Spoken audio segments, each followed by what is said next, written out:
The federal government has secured enhanced funding commitment from the African Development Bank to operationalize the second phase of the special agro-industrial processing zones. Vice President Kashim Shettima made the request in New York during a bilateral meeting with AfDB's President on the sidelines of the 80th session of the United Nations General Assembly. State correspondent Abdrahman Jibrila reports.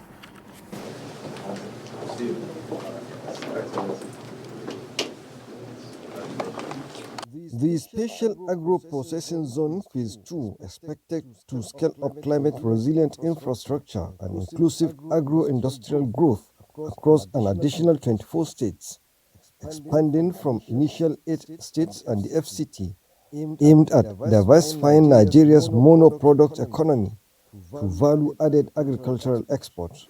The bank's support for innovation-driven enterprises. Justifying the country's request, Vice President Kashim Shettima said Nigeria is the largest shareholder in Africa Development Bank and its portfolio hovers in the neighborhood of $10 billion. Our dream is to make tomorrow much better than today for our youth. We have no business being in business. The government has no business being in business. Our duty is to create the enabling environment, the infrastructure. The duty of the private sector is to provide the capital, the innovations, and the market linkages.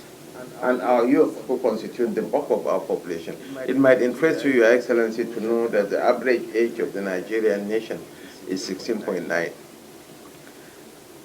And by 2050, we'll surpass the United States, will be the third most populous nation on earth. So that goes to show the potentials of the Nigerian nation and the need for us to really act very fast. We need to work with, I am planning to have a series of consultation with banks and DFIs and guarantee funds to make sure that we will work as a coherent system of financial institution contributing together to delivering on the mandate of the African development.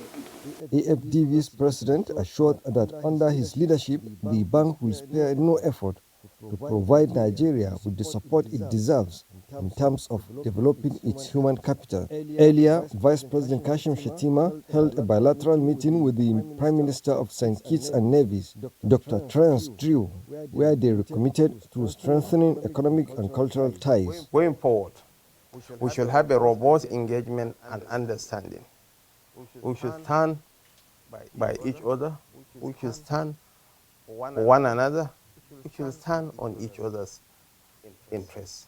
We think that this kind of communication and easy access to both countries can actually help significantly with the movement of people, which we already have, and can help to further trade between the countries. He further recalled that President Tinubu was in St. Lucia earlier in the year as part of his broader package of reaching out to Caribbean Africans in the diaspora. The Prime Minister decried the low level of trade and contact between Caribbean countries and Africa, expressed the country's readiness to work closely with Nigeria to boost trade on the African continent.